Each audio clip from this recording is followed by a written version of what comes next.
You've said that the president should not be intervening in negotiations between the auto workers union and the big three automakers. What do you mean by that? I mean, I think it's pretty extraordinary to see the president, sitting president of the United States, going to show support to folks that are on the picket line.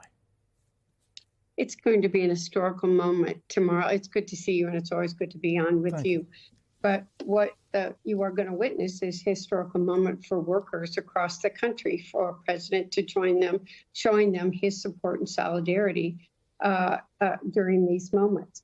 What I have been clear on, and I think, by the way, the president's been clear far before he walked that or joins them at a picket line tomorrow, that he is standing with the workers.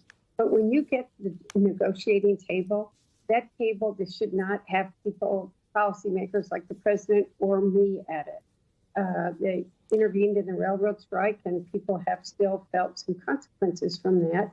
This is, well, the economy is feeling the impact of this strike and is going to feel it more if it continues.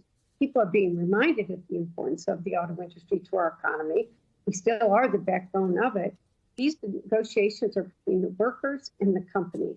We need to understand the policies. We need to understand how we support them. We need to understand how people are listening to them. But he should not intervene at the negotiating table. So what do you think the union and the automakers need to do in order to reach a deal? I think progress is being made.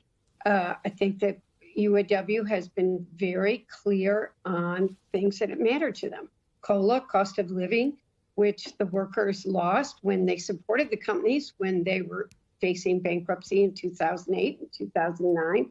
They're not making what, in real terms, they're making less than they were in those years. They want COLA. They want to eliminate tiers so that different people aren't doing the same job on the same line. And just because when they were hired in, there's a significant pay differential. And they want job security.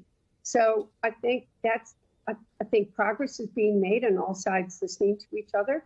I think, as you heard a union worker say a few minutes ago, the future of electric vehicles is something that's on the table in a tough subject. But Donald Trump says they'll be 100% produced in China. We're going to make sure they're produced here. We're giving the policy support that they need so that we have strong jobs and they're made by union workers in this country, and that we are competing in a global marketplace and being competitive. Mm-hmm. And Congressman, we're less, as you know better than anybody else, we're less than a week away from a potential government shutdown. There's still no signs of a deal to avert one. Here's what Speaker McCarthy had to say this morning. You have to keep the government open. I mean, if people want to close the government, it only makes them weaker. Why would they want to stop paying the troops or stop paying the border agents or the Coast Guard? I don't understand how that makes you stronger. I don't understand what point you're trying to make. Congressman, what would a shutdown mean for the economy? Well, it would be a disaster. I mean, I am hearing Kevin McCarthy mutter those words sort of gives me some hope that maybe he will get the backbone to stand up to this small group of people in his caucus that are trying to destroy the country. It would impact our national security. People that keep us safe every single day would not be paid. It harms our military.